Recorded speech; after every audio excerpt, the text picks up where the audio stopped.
कृष्ण भगवान की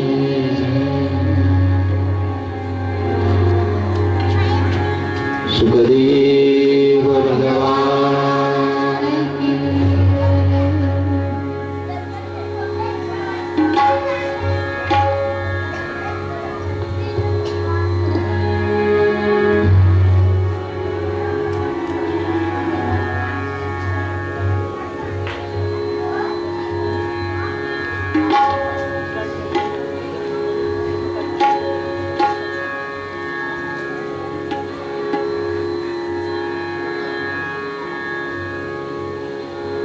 दुःख मागितलं कोणती माते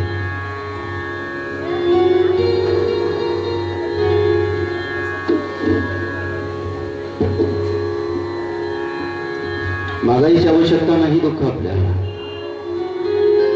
संसाराची आंदोलन दासी उपयोग करून घ्यायला पाहिजे दुःखाचा असा भाग आपण पहिल्या सत्रामध्ये श्रवण केला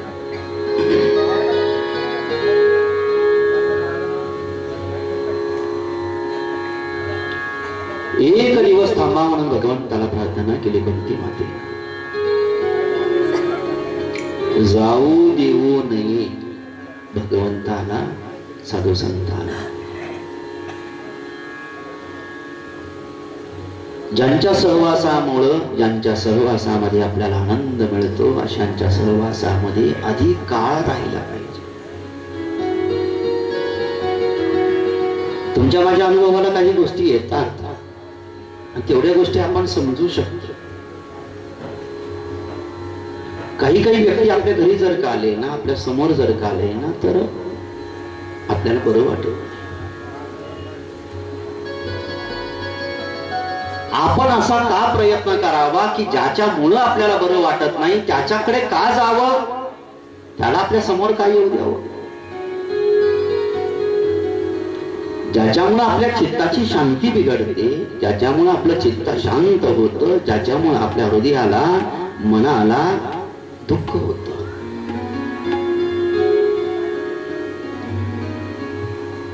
परिवारामध्ये काही सदस्य असतात काही काही वेळेला असं होऊन जातं की पतिराज घरी नाही आले तर बरं आहे धर्मपत्नी घरी नाही आली तर बरी आहे भाऊ नाही घरी आले तर बरं आहे पुत्र घरी नाही आला तर बरं आहे सुनबाई घरी नाही आली तर बरी आहे मित्र नाही भेटला तर बरं आहे शेजारी नाही भेटला तर बरं आहे कुणी नाही भेटलं तर बरं आहे पण तो भेटला पाहिजे हा कुणामुळे तरी आपल्याला दुःख होतं कुणाचं नुसतं आठवण जर का आली ना आपल्याला तर दुःखाचा विसर पडतो आनंद प्राप्त होतो आपल्याला ज्याच्या सहवासामुळं ज्याच्या सहवासामध्ये ज्याच्या संगतीमध्ये आपल्याला आनंद मिळतो तो काही देत नाही आपल्याला आपण काही देत नाही त्याला पण त्याला पाहिलं की समाधान त्याला पाहिलं की सुख प्राप्त होतं काहींना पाहिलं की दुःख प्राप्त होतं काहींच्या सहवासामुळे दुःखाची वृद्धी होते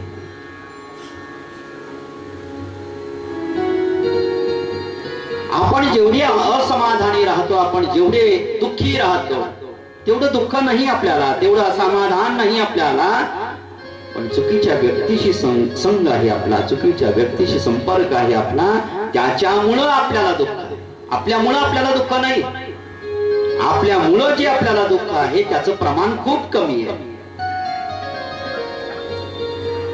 दुसऱ्यामुळेच आपल्याला जास्त दुःख आहे याचा थोडासा जर विचार केला तर सगळ्या भाविकांच्या लक्षात एक गोष्ट येईल माझ्यामुळे तर मला काही जास्त दुःख नाही मला जे दुःख भोगावं लागतंय हे कुणामुळं तरी मला भोगावं लागतंय जास्त प्रमाणावर तसं प्रत्येकाच्या प्रारब्धामध्ये दुःख आहे पण त्याचं प्रमाण नगण्य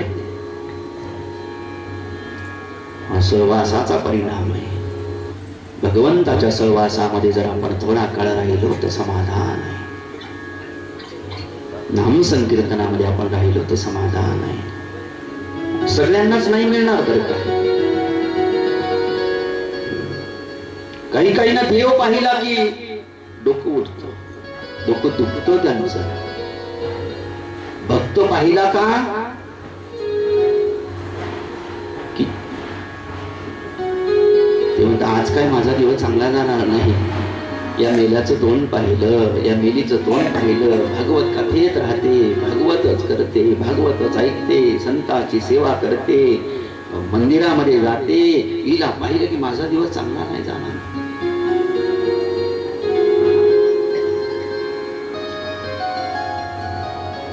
कुणामुळं कुणाला तरी दुःख, कुणामुळं कुणाला तरी सुख.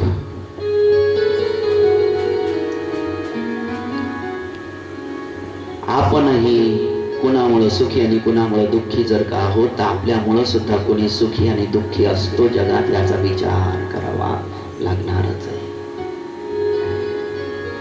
कुणी जर मला दुःख देतय, कुणी जर मला सुख देतय, कुणाच्या भेटीने जर मला आनंद प्राप्त होतोय, कुणाच्या भेटीने जर मला दुःख प्राप्त होत आहे, तर माझ्या भेटीने तर कुणाला दुःख होत नसेल ना. माझ्या भेटीमुळे कुणाला तरी कुणाचं तरी समाधान बिघडत नसेल ना. आणि जर तसं असेल तर मी तसं होऊ देणार नाही. मला सगळ्यांना भाव वाटेल, माझ्याकडे सगळ्यांना यावंसं वाटेल, माझ्याशी सगळ्यांना बोलावंसं वाटेल. तोही अनुभव येतो ना. समोर म्हणतो मला तुझ्याशी बोलायची इच्छा नाही, असं आहे का मी? मग मी असा नाही राहणार. माझ्याकडे यायची कोणाला इच्छा नाही, माझ्या जवळ बसायची कोणाला इच्छा नाही, माझ्याशी बोलायची कोणाची इच्छा नाही, मी दिसावं अशी सुद्धा कोणाची इच्छा नाही. एवढं कनिष्ठ जीवन आहे का माझं? आणि असा जर का शोध घेतला तर लक्षात येतं असा नाही जीवन.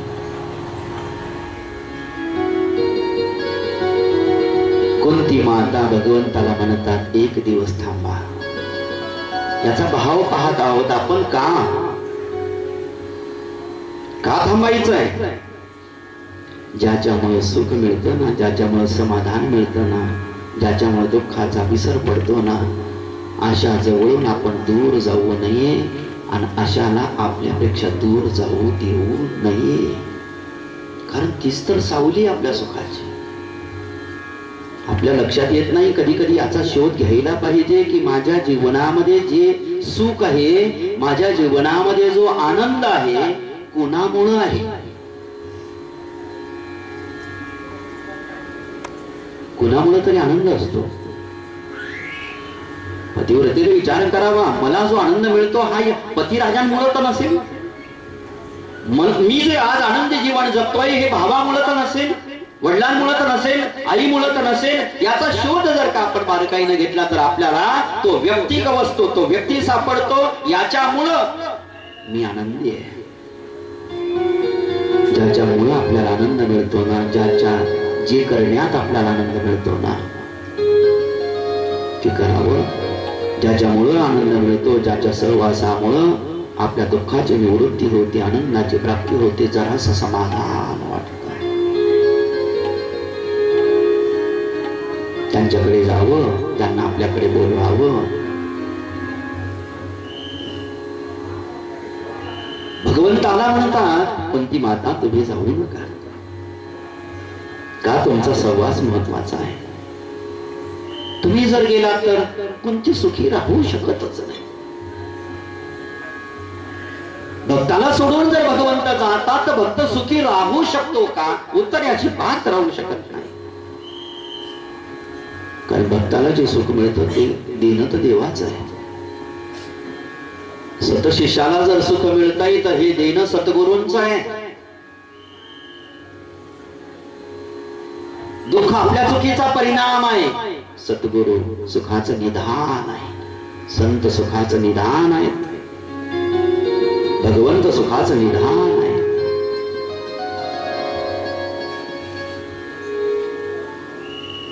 तुम्ही मला सोडून जाऊ नका, थांबा.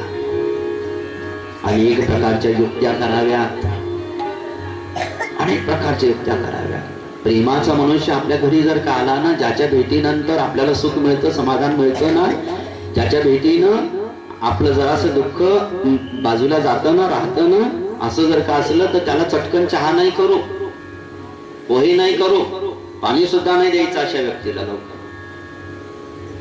ज्या व्यक्तीच्या भेटीनं ज्याच्या भेटीनं आपल्याला दुःख होत आहे ना, आल्याबरोबर पाणी घ्या, चहा घ्या, उठा जा.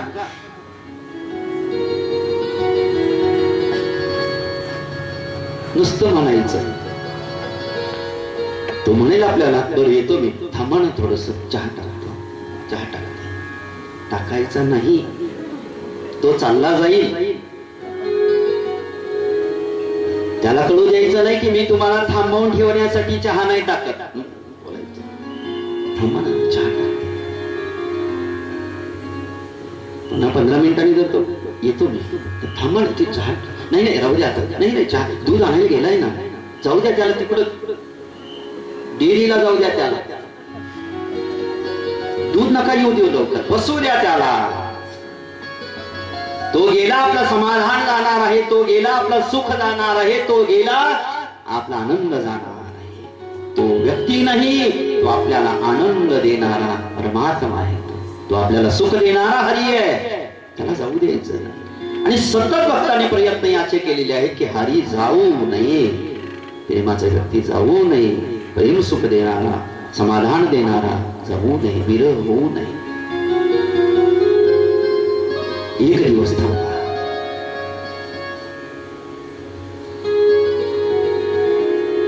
एवढ्या वर्षापासून होतो ना कोणती तुझ्या घरीच, एक दिवस थांबून काय उपयोग होणार? एक दिवस काय करशील?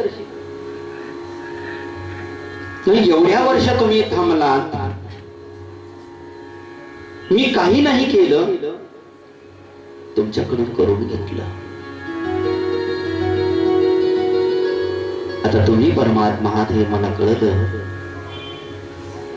आता मी तुमची सेवा करणार आहे.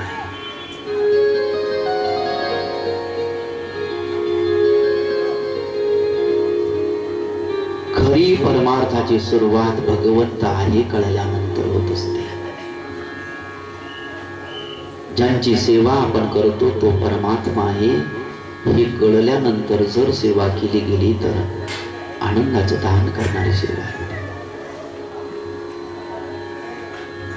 आतापर्यंत काही भगवंताची सेवा केली नसेल का? केली असेल ना, जेवण दिलं असेल, पाणी दिलं असेल, काहीतरी सेवा केलीच असेल. पण भगवंत वसुदेव देवकीचा पुत्र, लौकिक संबंध होता, आता पारमार्थिक संबंध आहे. तुम्ही भगवंत आहात, मी तुमचा दास आहे, भक्त आहे. एक दिवस थांबा हरी, मला तुमची सेवा करायची इच्छा आहे.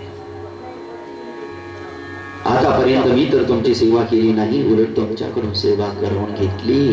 जोपर्यंत भक्त दुसऱ्याकडून सेवा कोणत्याही प्रकारची करून घेतो तोपर्यंत तो भक्तच नाही.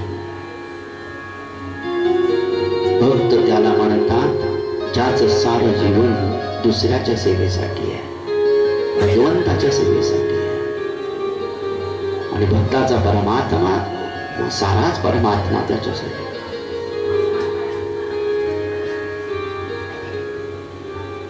दास आहे मी. अलीकडचे तरी मंडळी दास हा शब्द कमी लावतात, नाहीतर पूर्वीच्या संतांबद्दल जास्तीची संताची नावं दास म्हणून नाही. राम, कबीर, आता बाकीचे पाहून घ्या, शोधून घ्या, नंतर रिसर्च तुम्ही नंतर करा, मी तुम्हाला मुद्दे देऊन टाकतो. दास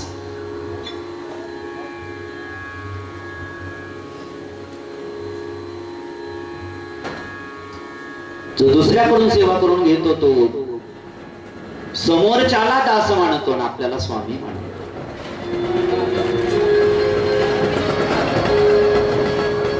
दास्य भक्तीचा उदय झालेला आहे कुंती मातेचा. इथं कुंती मातेला दास्य भक्तीमध्ये प्रवेश केलेला आहे. मला तुमची सेवा करायची इच्छा आहे. सेवा ही परमधर्म आहे. सेवेसारखा धर्म नाही महाराज. सेवा घ्यायची नसते, सेवा करायची असते. सेवा घेण्यात आनंद नाही, सेवा करण्यात आनंद नाही. सेवा घेणाऱ्याला काही लाभ होत नाही, पण सगळा लाभ सेवा करणाऱ्याला होत असतो. भगवंताचा दास आहे, भगवंताचा सेवक आहे.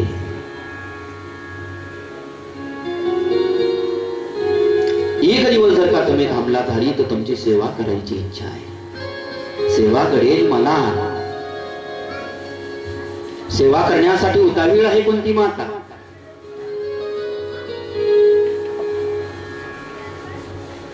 सेवेचं व्रत, सेवेचा वसा घ्यायला पाहिजे. पडेल ती, वाटेल ती, माझ्या वाट्याला येईल ती सेवा मी करणार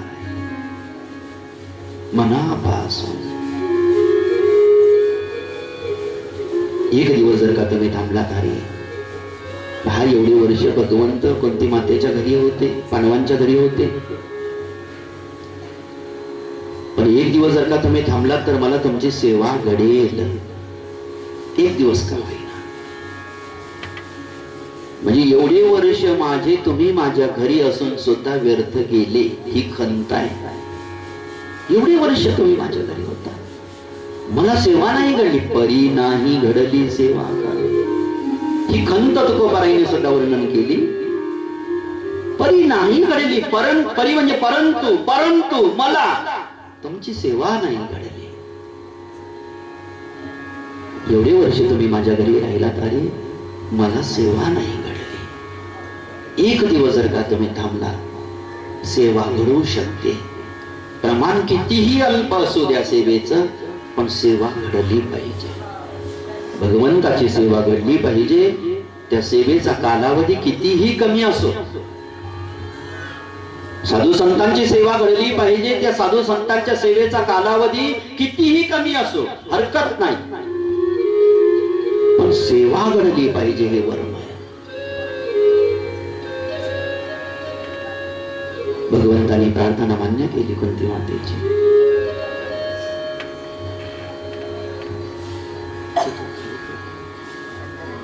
वारा थोडा काही याच्यात चाललाय.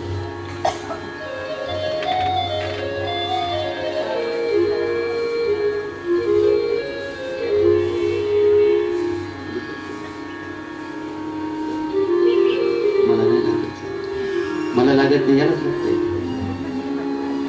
गोपाल कृष्ण भगवान तुझी सेवा करेन मनोभावे. तुझी सेवा करेन मनोभावे.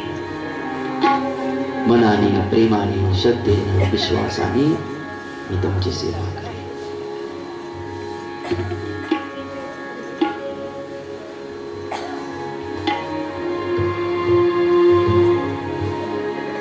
कोणती मातेची प्रार्थना मान्य केली भगवंताने.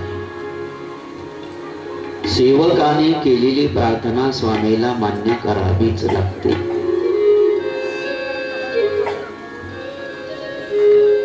प्रार्थना सेवेकऱ्यांनी करायला पाहिजे, युक्त्या करायला पाहिजे, सेवा करण्यासाठी युक्त्या योजायला पाहिजे. उलट मिळालेली सेवा कोणत्या तरी कारणाने त्या ठिकाणावरती डावलता कामा नाहीये. साधक आळशी नसायला पाहिजे. इंद्रिया सवडी लपू नको, तत्पर पाहिजे सेवेमध्ये. स्वामी काजे तू सादर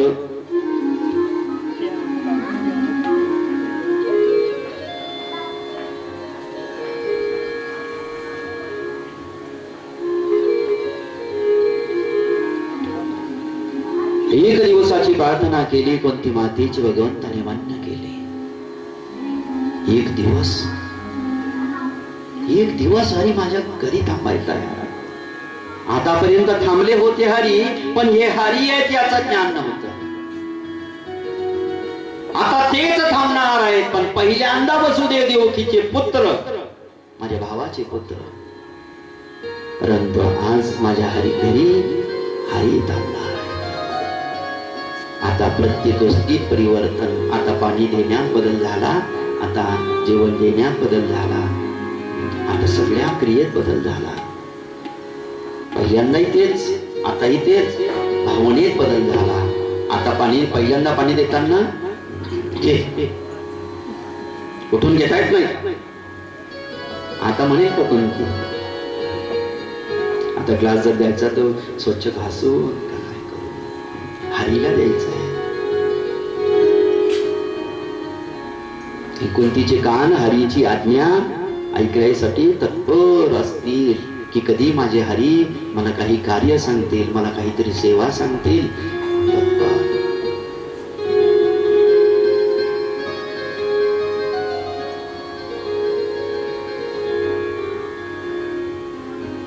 दास्यभक्ती साधावी, दास्यभक्ती मिळावी.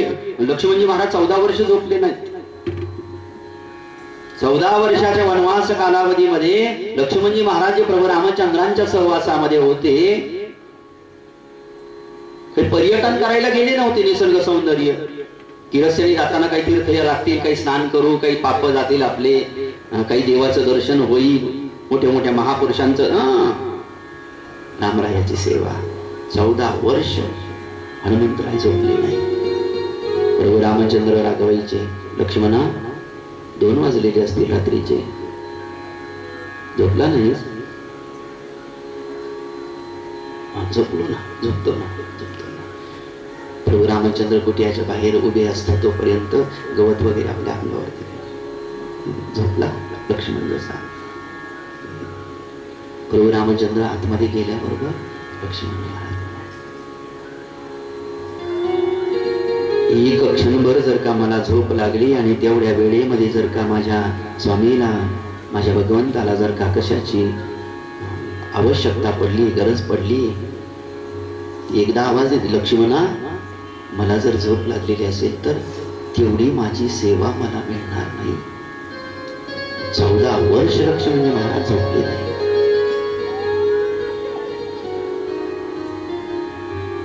दासाचा धर्म आहे तो स्वतंत्र धर्म आहे. दास्य भक्तीला नवविधा भक्तीमध्ये फार अलौकिक स्थान आहे. एक दिवस थांबले भगवंत. किती आनंद, किती आनंद, किती आनंद.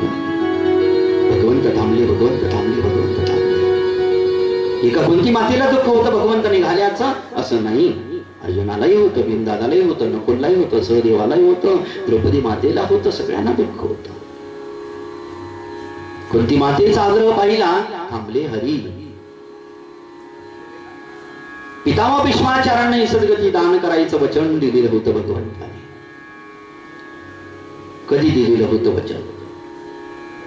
ध्रुव कालामध्ये. कौरव आणि पांडवांचं युद्ध ज्या वेळेला सुरू होतं, काही दिवस निघून गेलेली होती युद्धासाठी.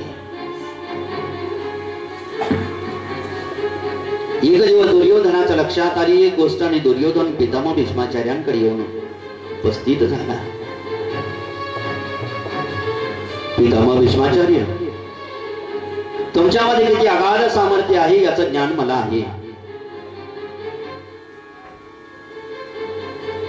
एवढे दिवस होऊन गेले, युद्धाला सुरुवात होऊन आजपर्यंत पांडव जिवंत राहिले याचा एक अर्थ निघतो पितामह भीष्माचार्य. तुम्ही माझ्या बाजूने युद्ध करण्यासाठी उभे आहात ही गोष्ट जरी खरी असली तरी सुद्धा मनाने तुम्ही पांडवांचा काही वार करत आहात. पितामह भीष्माचार्यांच्या निष्कलंक चरित्रावरती कलंक लावला दुर्योधनाने.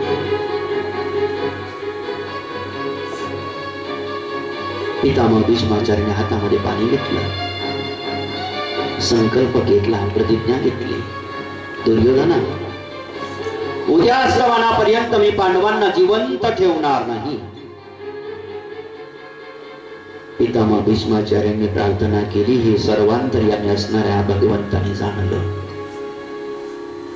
अस्तमानाची वेळ झालेली. द्रौपदीला उद्देशून भगवंत म्हणतात, द्रौपदी काही करतेस तू? काही नाही हरी, माझ्यासोबत चालायचं आहे, चला. निष्ठा. कुठं चालायचं? इतक्या संध्याकाळी चालायचं का? उद्या सकाळी गेलं तर नाही चालणार का? हे तुमचं माझं बरं आहे.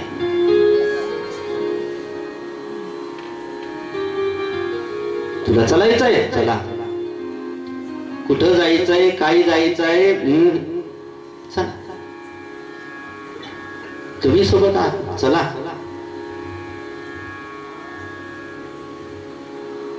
तुझ्या हातामध्ये बांगड्या आहेत का द्रौपदी? हा, द्रौपदी होती ती. द्रौपदी कशी असते? सीता कशी असते? पार्वती कशी असते?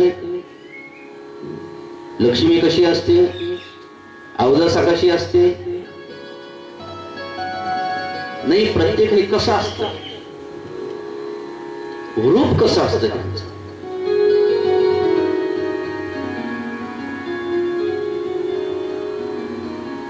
असा हात वर केला तर खळखळ.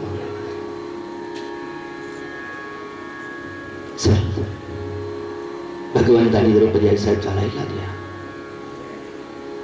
चालता चालता भगवंत म्हणतात, द्रौपदी कुठं निघालो आपण माहित आहे का? म्हणली नाही. पितामह भीष्माचार्यांनी अशी प्रतिज्ञा घेतलेली आहे की उद्या अस्तमनापर्यंत मी पांडवांना जिवंत ठेवणार नाही, आणि ही प्रतिज्ञा घेणारा भीष्म आहे, माझा भक्त आहे.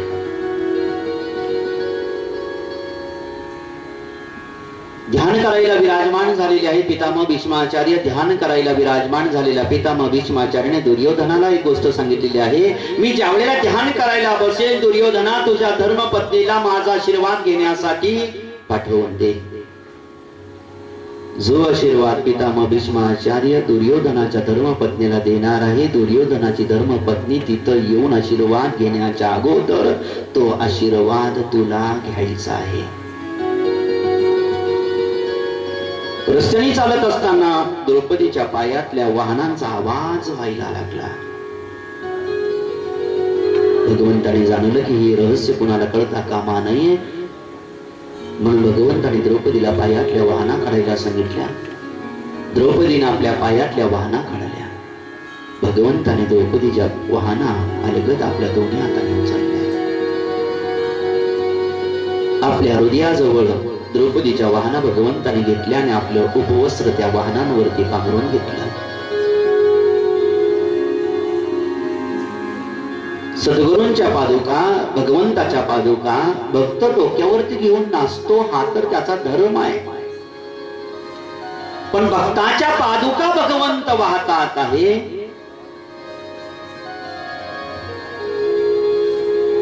म्हणूनच तो परमात्मा आहे.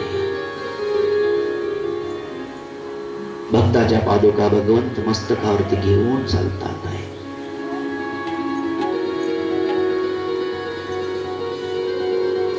किती प्रेम भक्तावरती भगवंताचा.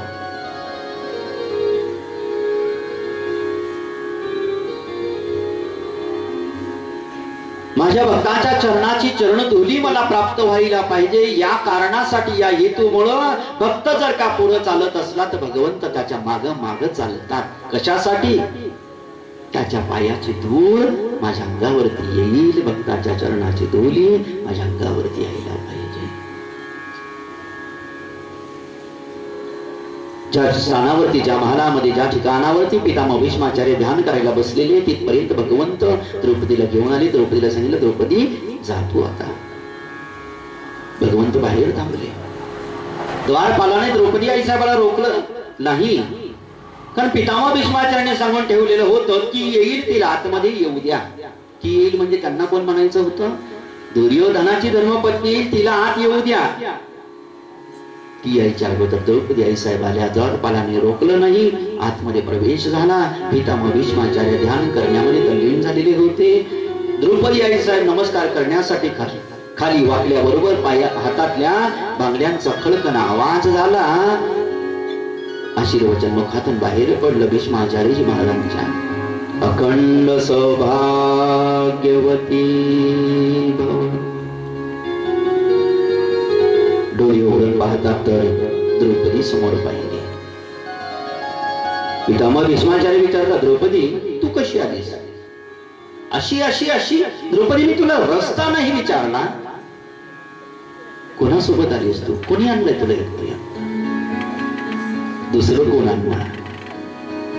रात्रंदिवस जे आमची पाठराखण करतात आहे, रात्रंदिवस जे आमचं रक्षण करतात आहे, ज्यांच्या भरोशावरती आमचं जीवन चाललेलं आहे, भगवान गोपाळ कृष्णाने मला इथपर्यंत आणलं. मला वाटलंच होतं. रागारागाने पितामह भीष्माचार्य उठले, बाहेर आले. भगवंतांना खाली मान घालून उभे होते. पितामह भीष्माचार्य म्हणतात, भगवंता अपराध घडलाय तुमच्याकडून, अपराध. मला मान्य आहे भीष्मा, मला मान्य आहे, मी अपराधी आहे तुझा, मी अपराधी आहे एवढं म्हणून नाही होणार. म्हणजे मग काही करावं लागेल मला, शासन करणार आहे मी तुम्हाला. काही हरकत नाही भीष्मा, आता तू जे शासन करशील ते शासन मी भोगायला तयार आहे. माझ्या भक्ताच्या प्राणाचं रक्षण तर झालंय.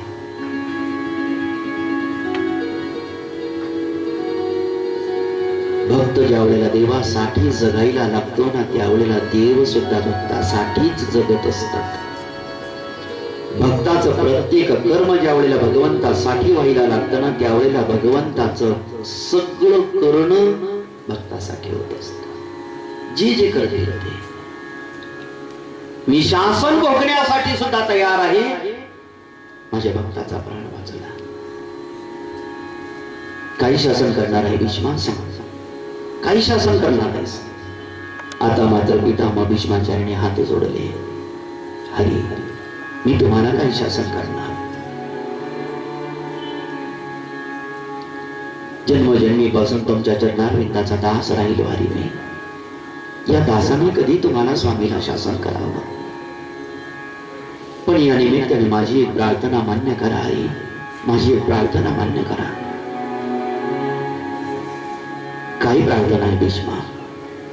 हरी, कधीतरी कोणत्या तरी स्थानी कोणत्या तरी वेळेला माझा देह जमिनीवरती पडल्याशिवाय राहणार नाहीच. बस एक कृपा करा हरी, ज्या वेळेला माझा देह पडायची वेळ असेल ना, त्यावेळेला या डोळ्याने तुमचं रूप मला दिसलं पाहिजे. तुमचं परम पवित्र नाम या भीष्माच्या मुखाला असायला पाहिजे. भगवंता, ज्या वेळेला माझ्या मृत्यूचा समय असेल ना, त्यावेळेला तुम्ही माझ्या समोर येऊन उभे राहा. तुम्हाला पाहता पाहता माझी प्राणज्योत मालवली पाहिजे. भगवंता, त्या क्षणाला तुम्ही धावत पळत या, उशीर करू नका.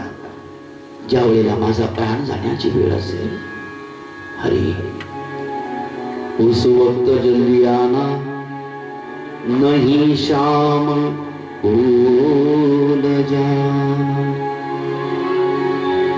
राधे को साथ लाना, जब प्राण कंठ से निकले.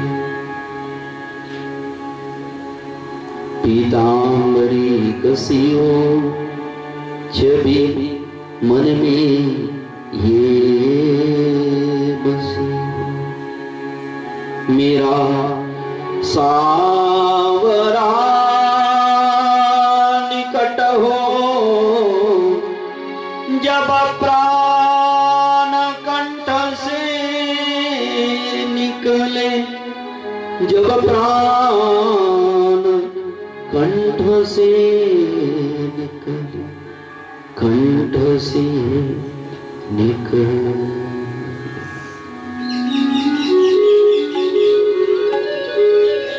भीष्मा, तुझ्या मृत्यूच्या समयाला मी तुझ्या समोर राहील.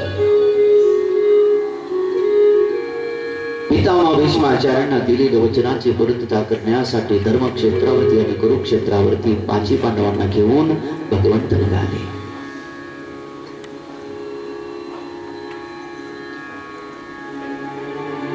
शरपंजरी पडलेल्या पितामह भीष्माचार्यांकडे भगवंताने पाहिलं आणि अर्जुनाकडे पाहून पितामह भगवंत विचारतात, अर्जुना ओळखतोस का यांना? लहान लेकरासारखा रडायला लागला अर्जुन. हरी, ज्यांच्या मांडीवरती बसून माझं बालपण गेलं, ज्यांच्या हाताने घास भरवून हा पिंड हा देह मी पोचला, ज्यांच्या हाताच्या बोटाला धरून मी चालणं शिकलो हरी, या पितामह भीष्माचार्यांच्या रोमा रोमामध्ये घुसलेले बाण या अर्जुनाने मारलेले बाण आहेत.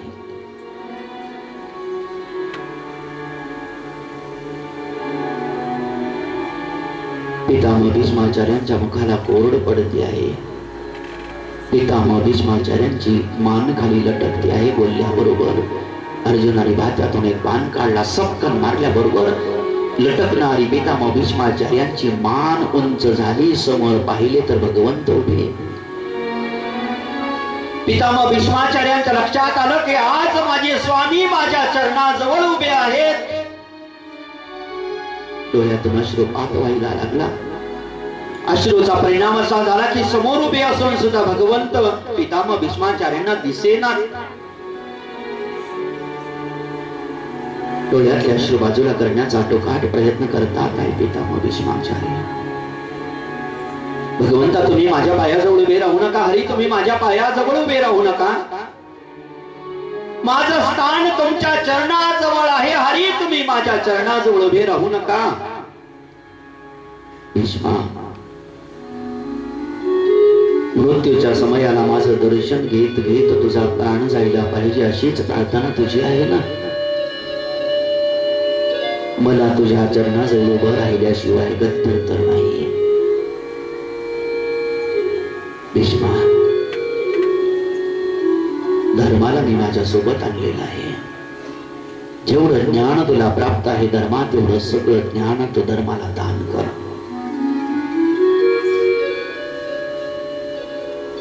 तुझ्याकडे असलेलं ज्ञान जर का तो दान केलं नाही तर या सृष्टीमध्ये पुन्हा दुसरा भीष्म जन्माला येणार नाही.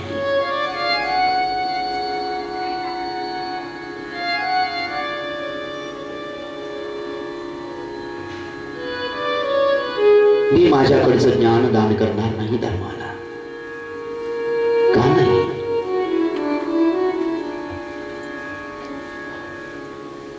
जिथं मला संशय आहे तिथं मी धर्माच्या संशयाचं निवारण करू शकणार नाही. पितामह भीष्माचार्यांचा संशय भगवंताने दूर केला. भीष्मा, आपल्याला प्राप्त असलेलं ज्ञान मृत्यूच्या अगोदर आपण कोणाला तरी दान करायला पाहिजे. ज्ञानाचा विक्रय नसतो, ज्ञानाची विक्री नसते. ज्या वेळेला ज्ञानाची विक्री व्हायला सुरुवात होते ना, ज्या वेळेला ज्ञान विकलं जातं ना, त्यावेळेला घेणाऱ्याच्या जीवनामध्ये ते ज्ञान कोणत्याही कामात येत नसतं. आणि ज्ञानाची विक्री करणाऱ्याला नरकाच्या यातना भोगाव्याच लागतात. ज्ञान द्यायलाच पाहिजे, ज्ञान दान करायला पाहिजे. म्हणून ज्ञान अनेक प्रकारचे ज्ञान पैकी एक दान आहे, ज्याला ज्ञान दान म्हणतात. हे ज्ञानाचं दान आहे. आणि जर एखाद्याने ज्ञानाचं दान नाही केलं तर ब्रह्मसंबंध नावाची योनी प्राप्त होत असते त्याला.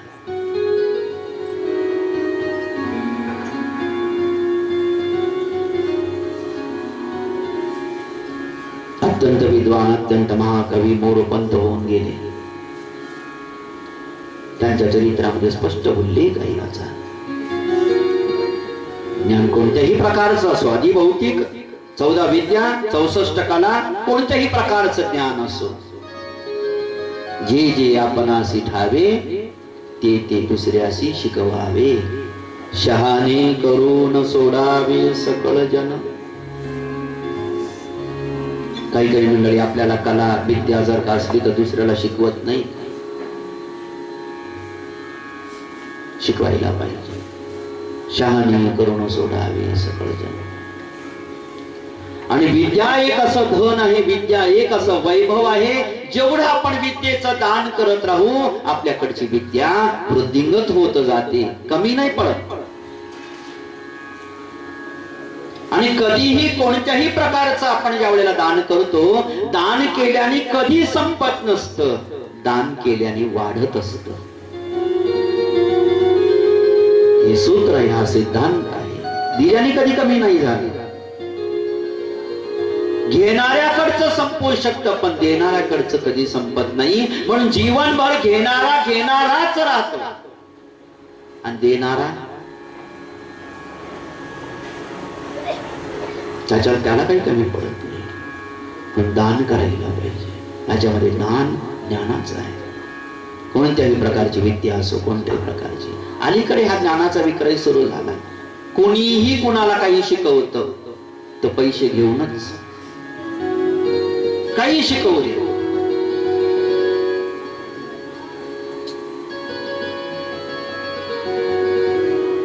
ज्या संस्कृतीचे आपण पायिक आहोत, ऋषीमुनी जे अरण्यामध्ये त्या ठिकाणावरती वास्तव्य करायचे, विद्यार्थी यायचे, विद्यार्थ्याला ज्ञानाचं दान करायचे. दिली दक्षिणा तर उत्तराई होईल माझा सतशिष्य. दोष लागणार नाही माझ्या सतशिष्याला. यासाठी ते ज्ञानदान. गुरुकुल पद्धती लोप झाली. आता काही तिकडे जाण्यात फायदा नाही.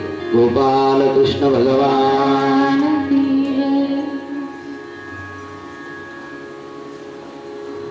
ज्ञानदान करायला पाहिजे. ब्रह्मसंबंध योनी प्राप्त होऊ नये यासाठी आणि समाजामधला ज्ञानाचा लोप होऊ नये यासाठी. बरीच मंडळी कधी कधी असं होतं, ज्ञान एखादा ज्ञानी पुरुष असतो कोणत्याही गोष्टीत, सगळ्या गोष्टीमध्ये ज्ञानी नसतात. कुणाला कोणत्या प्रकारचं ज्ञान आहे, कुणाला कोणत्या प्रकारचं ज्ञान आहे, कुणाला कोणत्या प्रकारचं, म्हणजे कुणी कशात कुशल आहे, कुणी कशात कुशल आहे, कुणी कशात कुशल आहे, कुणाला हे येतं, कुणाला ते येतं, कुणाला ते येतं. सगळ्यामध्ये निपुण नसतात. पण प्रत्येकाजवळ काहीतरी कलागुण असतात. प्रत्येकाजवळ काहीतरी विद्या असते. आपल्या जवळची विद्या दुसऱ्याला दान करायला पाहिजे. याच्यामुळे काय होतं, जगामध्ये सृष्टीमध्ये विद्या टिकून राहते. ज्ञान देणाऱ्यांनी दान करत राहिला पाहिजे. ज्ञान घेणाऱ्यांनी ज्ञानाची तहान लावून ज्ञानार्जन करायला पाहिजे. ज्ञान घेतलं पाहिजे.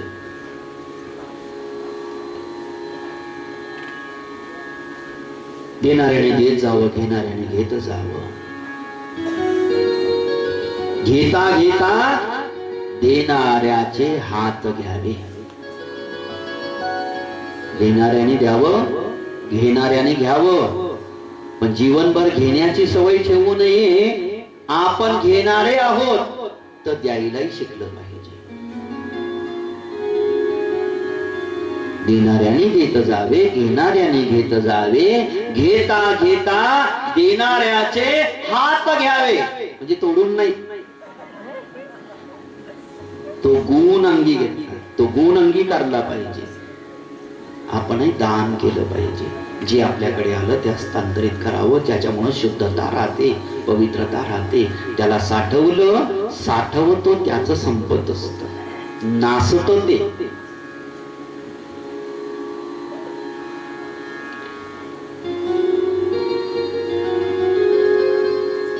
ज्ञानी पुरुषांनी कोणत्याही प्रकारची विद्या दान करावी, ज्ञानार्जन करायला पाहिजे. जीवनभर द्यायला शिकलं पाहिजे. जीवनभर विद्यार्थी दशेत राहिलं पाहिजे. जिथं जिथं चांगला गुण मिळेल तो गुण आपण अंगीकारला पाहिजे, शिकायला पाहिजे. ज्ञानदान करा, ज्ञानदान करा, ज्ञानदान करा.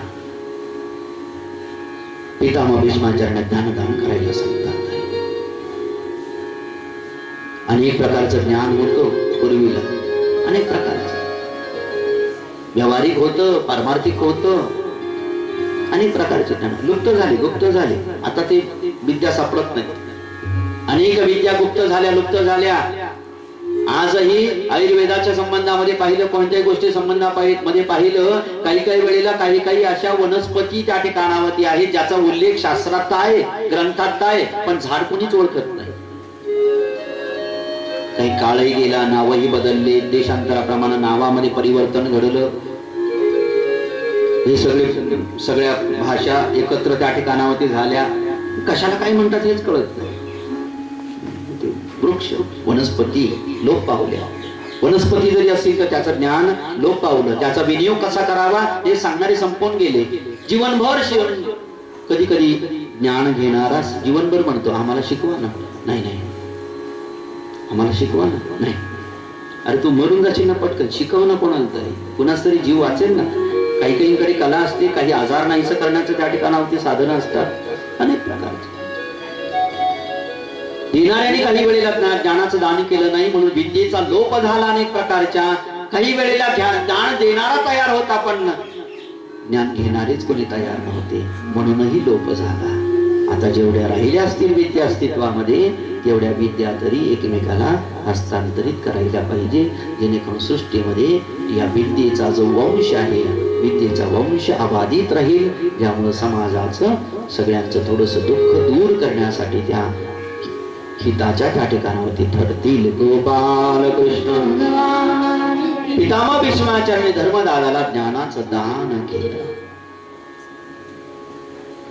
पितामह भीष्माचार्य भगवंताकडे पाहतात आहे. भगवंताकडे पाहता पाहता पाहता पितामह भीष्माचार्यांच्या देहातली प्राणज्योत निघाली आणि भगवंतामध्ये त्या प्राणज्योतीचा प्रवेश झाला. पितामह भीष्माचार्यांना भगवंताने सद्गती दान केली. एक महापुरुष एक महामानव या सृष्टीतला जो गंगेचा पुत्र आहे पितामह भीष्माचार्य. भीष्मपण केला खरा धनुर्धरा रक्षिले. भगवंताचे भक्त होते पितामह भीष्माचार्य. त्यांचं वचनही निरर्थक नाही जाऊ दिलं आणि पांडवांचं रक्षणही भगवंताने केलं. दोन्ही भक्तांचा सांभाळ केला. काही काही मंडळी पितामह भीष्माचार्य पितामह भीष्माचार्य जर एवढे महाभक्त होते तर भगवंताच्या विरोधामध्ये युद्ध का करायला तयार झाले? सहज प्रश्न उपस्थित होतो. अनेक प्रश्न उपस्थित होतात. महापुरुषांना समजून घेणं सोपी गोष्ट नाहीच. पितामह भीष्माचार्यांना जर का आपण विचारलं पितामह भीष्माचार्य एवढं जर प्रेम तुमचं भगवंतावरती आहे ना तर भगवंताच्या विरोधामध्ये तुम्ही युद्ध करायला का तयार झाला? पितामह भीष्माचार्यांची जीवनभरात एकच इच्छा होती फक्त मृत्यूच्या समयाला देवाला पाहता पाहताच मी मरेन. मी जर का भगवंताच्या पक्षामध्ये म्हणजे पांडवांच्या पक्षामध्ये जर का युद्धाला तयार राहिलो असतो झालो असतो तर आणि समजा दुर्योधनाने तिकडच्या कौरव पक्षाने कुणीतरी बाण मारला असता मला मी कोणत्या बाजूने आहे? भगवंताच्या बाजूने आहे. म्हणजे भगवंताच्या बाजूने जो आहे त्याचं तोंड कुणाकडे आहे? कौरवांकडे आहे, अभक्ताकडे आहे. ज्या वेळेला मला माझ्यावरती शस्त्राचा आघात अस्त्राचा आघात होईल त्यावेळेला मला भगवंत दिसणार नाही. याच्यापेक्षा बरं आहे मी भगवंताच्या विरोधी पक्षामध्ये उभा राहीन. अखंड मला भगवंताचं दर्शन होत राहील. कोणत्याही क्षणाला देह पडला तरी चालतो पण हरी दर्शन मला त्यांच्या सन्मुख असल्यामुळे होत राहील. गंगापुत्र भीष्म प्रतिज्ञा घेत असताना प्रतिज्ञा करत असताना जरा भीष्माचार्यांची आठवण करायला पाहिजे. कारण आपण प्रतिज्ञा तर करतो, जीवनभरासाठी प्रतिज्ञा करतो, वर्षभरासाठी प्रतिज्ञा करतो, महिनाभरासाठी प्रतिज्ञा करतो, तासभरही टिकत नाही, एक तासही टिकत नाही. सगळ्यांना सांगतो मी असं ठरवलं, मी अशी प्रतिज्ञा घेतली, तासभराने घेतली. हे असं म्हणले, हे असं म्हणले, तो असं म्हणला, मी याचा विचार केला. मग आधीच करायचा ना प्रतिज्ञा घ्यायची आहे. प्रतिज्ञा नाही टिकली. भीष्म म्हणून प्रतिज्ञा घेत असताना अगोदर भीष्माचार्यांचं स्मरण करायला पाहिजे आणि मग प्रतिज्ञा करा. बालपणामध्ये प्रतिज्ञा घेतली होती मी आजीवन ब्रह्मचारी आहे.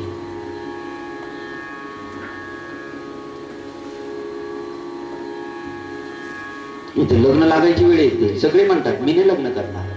बोल्यावर उभा आहे तरी मी नाही लग्न करणार. आता एका बाजूला लग्न करणार नाही, एका बाजूला मुलगी पाहिली जातो, मन नाही लग्न करायचं, मुलगी पाहिली, बसता बांधला, पत्रिका छापल्या, मन नाही लग्न करायचं. आता लग्नही करायचं नाही आणि म्हणजे इतकी प्रतिज्ञा, एवढी प्रतिज्ञा, एवढी प्रतिज्ञा, कोणती प्रतिज्ञा कुठं टिकतात? सकाळी केलेली प्रतिज्ञा दुपारी मोडून जाते, दुपारी केलेली प्रार्थना संध्याकाळी मोडून जाते, संध्याकाळी प्रार्थना केली सकाळपर्यंत टिकत नाही. आता आम्ही जीवनात चहा घेणार, जाऊ द्या आता शेवटचा एकदा. आपली प्रतिज्ञा म्हणजे आपण मनाने किती विकला होता, आपलं मन किती दुर्बल आहे, आपली बुद्धी किती दुर्बल आहे, आपली प्रतिज्ञा किती दुर्बल आहे, सामर्थ्य त्या ठिकाणावरती कमी. पितामह भीष्माचार्याने जीवनामध्ये केलेली प्रतिज्ञा कधीही त्या ठिकाणावरती भंग होऊ दिली नाही. काहीसा प्रयत्न आपणही करण्याचा प्रयत्न करावा की एखाद्या विशिष्ट अशा प्रकारची, बाकीच्या चिल्ल्या पिल्ल्या छोट्या मोठ्या प्रतिज्ञा तुटल्याचा हरकत काही नाही, पण एकदा जर का समजा आपण प्रतिज्ञा घेतली की याच्या नंतर मी सतत श्रीमद भागवत कथा ऐकेन, मी नित्यनेमाने ज्ञानेश्वरी वाचेन. ज्ञानेश्वरी वाचेन ही प्रतिज्ञा घेतली नाही एकदा, मग ज्ञानेश्वरी वाचन कधी बंद होईल? देह पडल्यानंतरच. एक का होईना परंतु मी ओवी वाचेलच, एक का होईना मी श्रीमद भागवताचा श्लोक वाचल्याशिवाय पाणी सुद्धा मुखामध्ये घेणार नाही. एकदा जर प्रतिज्ञा घेतली की नाही, व्यावहारिक प्रतिज्ञा आपल्याकडून टिकत, हरकत काही नाही. व्यवहार किती चुकला तर नुकसान काहीच नसतं, आणि किती बरोबर केला तर सगळंच नुकसान असतं. त्याच्यात काय फायदा आहे का? संसार कितीही चांगला केला त्याच्यात काय बेनिफिट नाही, शेवटी आपल्याला मार्क शून्यच मिळणार.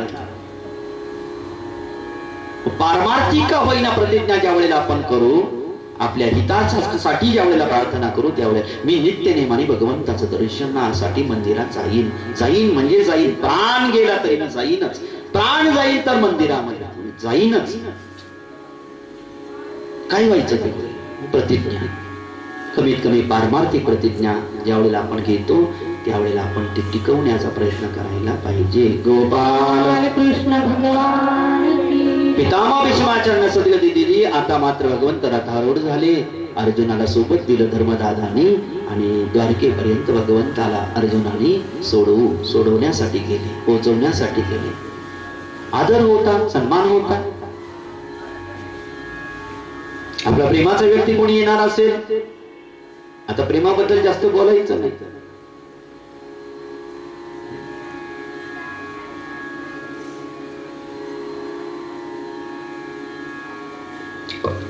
आपण त्याची वाट पाहायचं. येणार आहे पाहुणे. एखाद्याच्या घरी पाहुणे येणार असेल, महिनाभरापासून सगळ्या गावाला माहित व्हायचं का हो काय चालले, असे घर सारवणं चालले, हे काय चाललं, ते काय झालं, काय तुमच्याकडे लग्न नाही, पाहुणे येणार आहेत ना, पाहुणे येणार आहेत म्हणून एवढे दिवसापासून. आता पाहुणे येतात काय, बसतात काय, जातात काय, घ्यायला जायचे. आठवत असेल कोणाला, शिवापर्यंत घ्यायला जायचे, पाहुणे येणार आहे, आम्ही त्यांना घ्यायला चाललो. नाही, त्यांना गावही माहितीये, घरही माहितीये, सगळं माहितीये, पण तरी घ्यायला नाही. काय होतं ते प्रेम माणसाला गप्प बसू देत नसतं, काहीतरी करायलाच लावतं, काहीतरी करायला लावतं. पाहुण्यांना घ्यायसाठी जाणे, पाहुण्यांना सोडायला पोहोचवायला जाणे, नदीपर्यंत का होईना, गावच्या किंवा शिवापर्यंत का होईना. प्रेमाची मंडळी यायची. आता तरी पाहुण्यांची खातिरदारी सगळी करतात, त्यावेळेला तर खातिरदारी करायला काही नसायचं. पाहुणे आले की भाजी असो, भाकरी असो, कसं का असो, आपण उपाशी तर ते उपाशी, आपण तरी यायचे. आदर होता, प्रेम होतं, एकमेकाला भेटायचे, प्रेमाच्या चर्चा व्हायच्या, एकमेकाचं सुख दुःख एकमेकाला सांगितलं जायचं. 2 दिवस, 4 दिवस, 8 दिवस, महिनाभर जरी पाहुणे राहिले आणि जायला जर का निघाले तर असं वाटायचं की आपला प्राण जातोय का. गळ्यामध्ये पडून पडायचं. जाण्यासाठी सगळी काळजी, शेजारी बांधून दे, असं करून दे, काळजी घ्या बर का, रुमाल बांधा बर का, मफलर बांधा बर का, काळजी घे बर का, अशी तब्येत झाली, या सगळ्या काळज्या. शिवापर्यंत, नदीपर्यंत पोहोचवायला जायचं, पुन्हा माग वळून पाहायचं.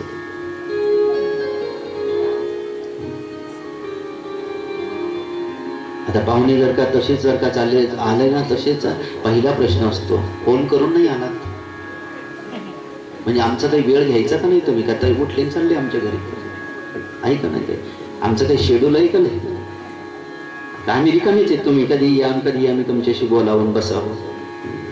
आता आलाच आहात तर जा घरात, आम्ही जातो बाहेर, मला सुट्टी नाही, मला असं नाही, मी थांबू शकत नाही, तुम्ही या राहा, तिथं स्वयंपाक आहे.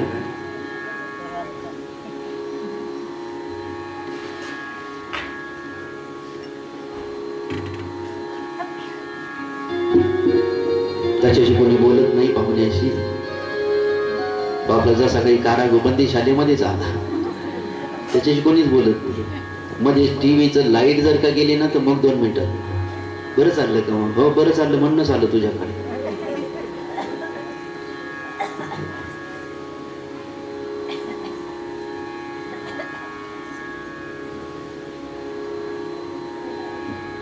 थांबणार आहेत का काय, थांबणार आहे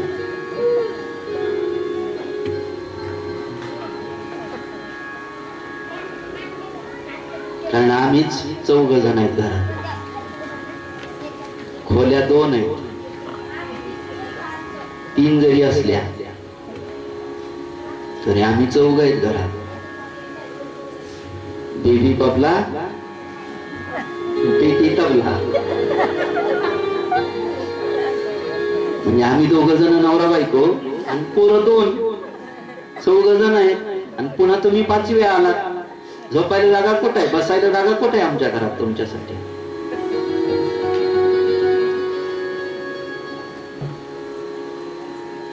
थांबणार आहात का,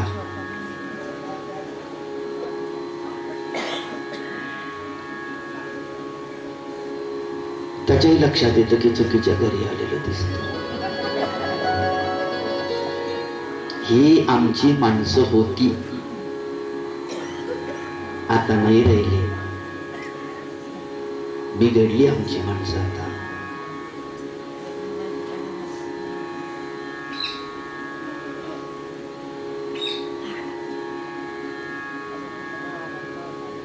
आम्ही बाहेर चाललोय मग ते धर्मपत्नी म्हणते कधी कधी, काय म्हणले, थांबणार आहेत का, जेवणार आहेत का. मग आपल्याला बाहेर नाही जाता येणार का आता, कारण यांना क्रांती चौकात जायचं होतं, आज काय प्रोग्राम होता यांचा बेलपुरीचा, काय यांना तिकडे जायचं बेल, याच्यात हे आलं त्याला काय म्हणजे हड्डी, गोपाल कृष्ण हे कशाला आलं, कबाब ने हड्डी. आपला काय कार्यक्रम ठरला, आपला काय प्रोग्राम ठरला नाही, आताच यायचं होतं.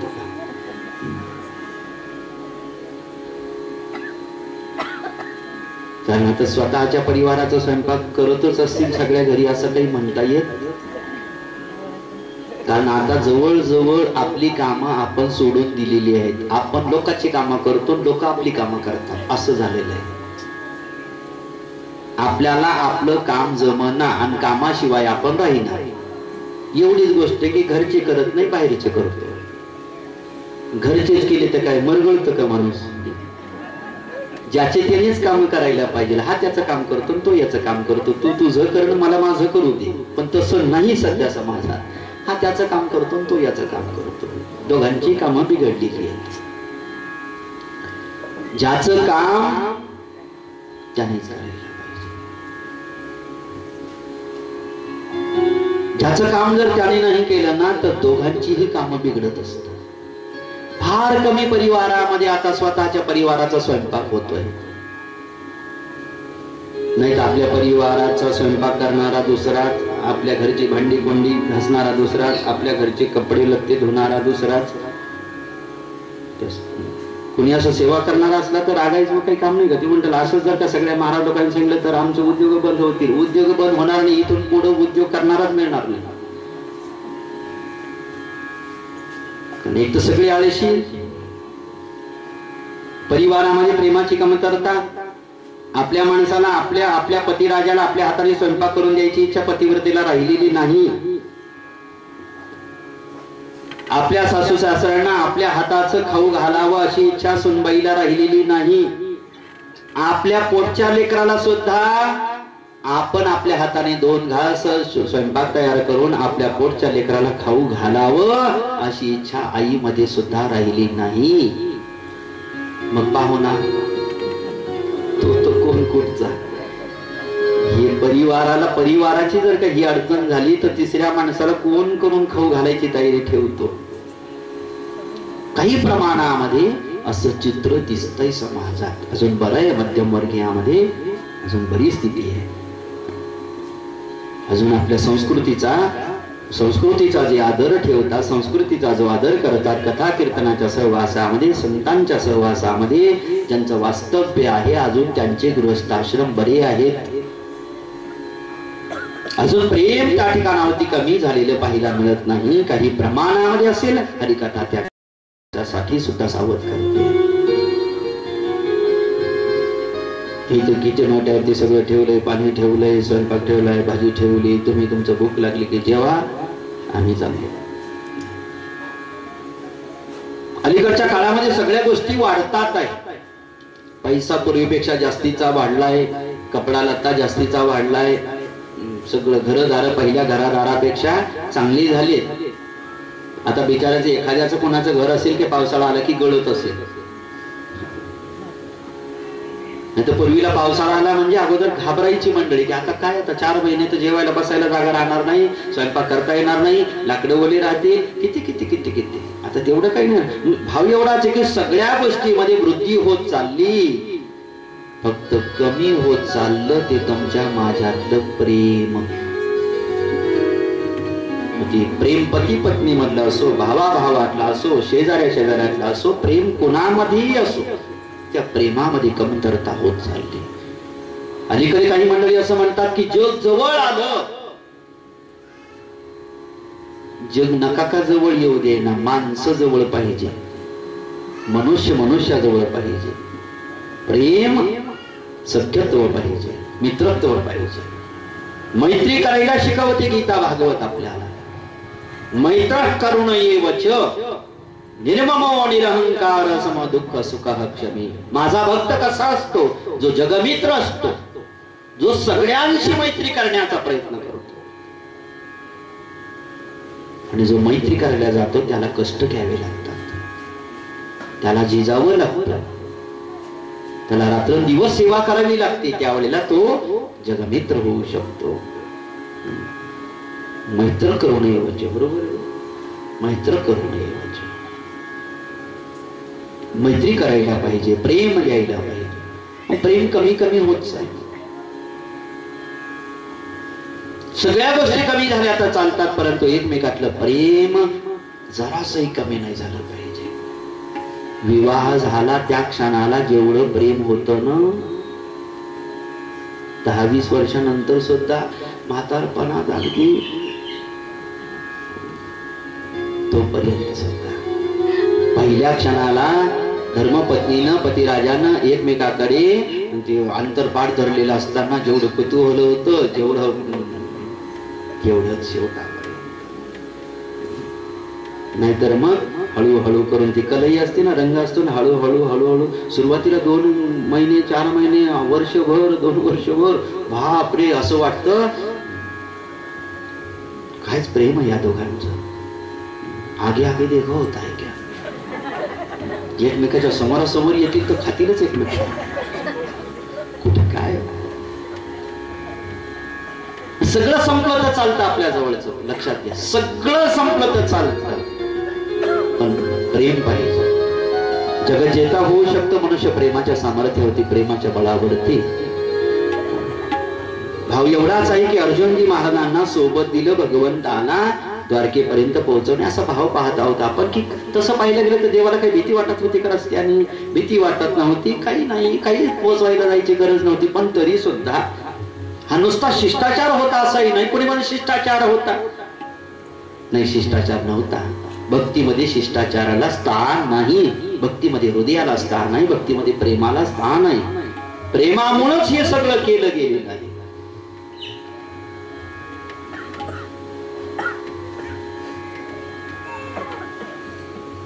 शिष्टाचार वेगळी गोष्ट असते,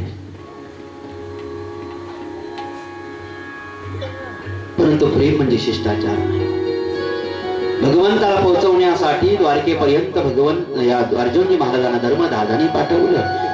5-6 दिवसाचा प्रवास जायचा, 5-6 दिवसाचा प्रवास यायचा होता. 15 दिवसात अर्जुन वापस यायला पाहिजे होता, परंतु महिना झाला, 2 महिने झाले, 3 महिने झाले, अर्जुन अजून वापस का नाही येत याची काळजी धर्मदादाला लागली. अर्जुनाशिवाय धर्मदादाला करमत नव्हतं. अजूनही भावाभावातलं प्रेम जरासही कमी नव्हतं. पाऊली अर्जुनजी महाराजांचं स्मरण व्हायचं. माझा अर्जुन का नाही आला, माझा अर्जुन का नाही आला, का नाही आला. अर्जुनजी महाराज द्वारकेहून एवढ्या काळपर्यंत का नाही आले. आले ते कसे आले, कशी भेट धर्मदादांशी केली. भगवंतांनी कोणत्या प्रकारचा निरोप अर्जुनजी महाराजांसोबत धर्मदादाला पाठवला. कशा रीतीनं पांडवांनी हा मृत्यूलोक त्या ठिकाणावरती त्यागला. राजा परीक्षित त्यांच्या स्वाधीन राज्यकारभार केला. हा कथाभाग आपण श्रवण करू फक्त 10 मिनिटाच्या विश्रांतीनंतर.